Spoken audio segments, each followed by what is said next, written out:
Hi guys, 648 days of war.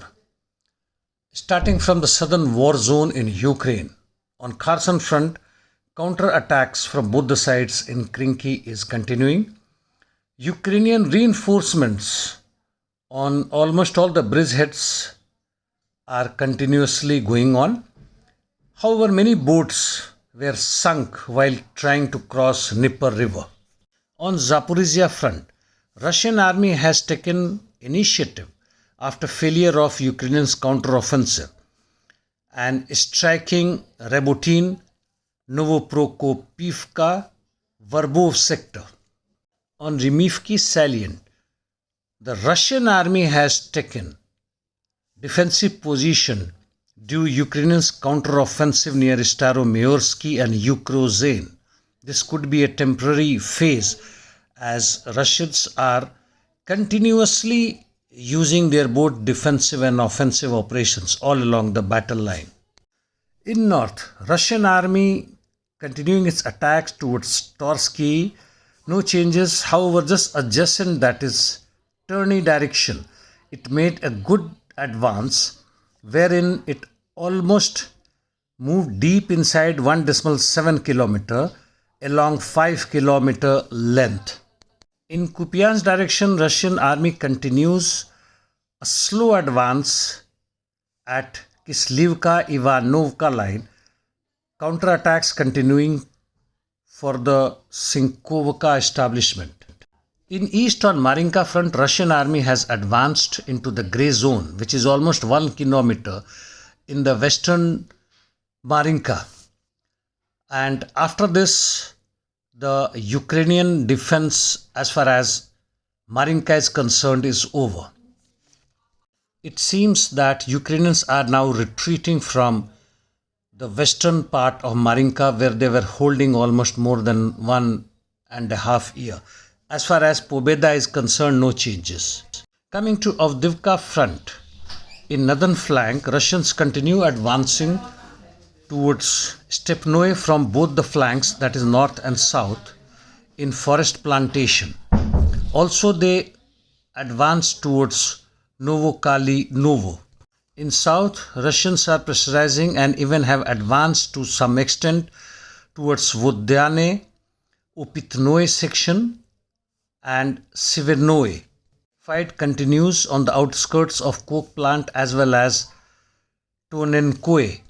On Bakhmut front in northern flank, Russians continuously making advance towards Bogdanovka and attacking towards road which is connecting Chasiv Yar. They also made gains towards south of Barkhovka reservoir, while now they are, after taking over Kromov, advancing towards Ivanovsky or Krasnoye. In southern flank, as per ISW, Russians have made some advance towards Klishivka, otherwise which is not visible.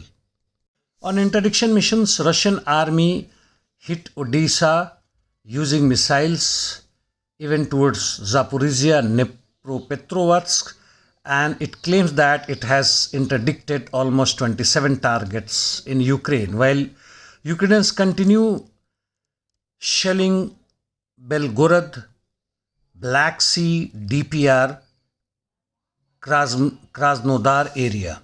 This is the generally speaking war situation in Ukraine. ISW reports that poor weather conditions are hindering Ukrainian as well as Russian offensive operations all along the battle line. Coming to Palestine Israel front, full-fledged war is on, though Israeli ground offensive haven't started in its full scale. Air raid sirens were heard in Tel Aviv, and it seems that Israel's goal is not merely to defeat Hamas but is ethnic cleansing with help of USA, as per the reports by various Western media.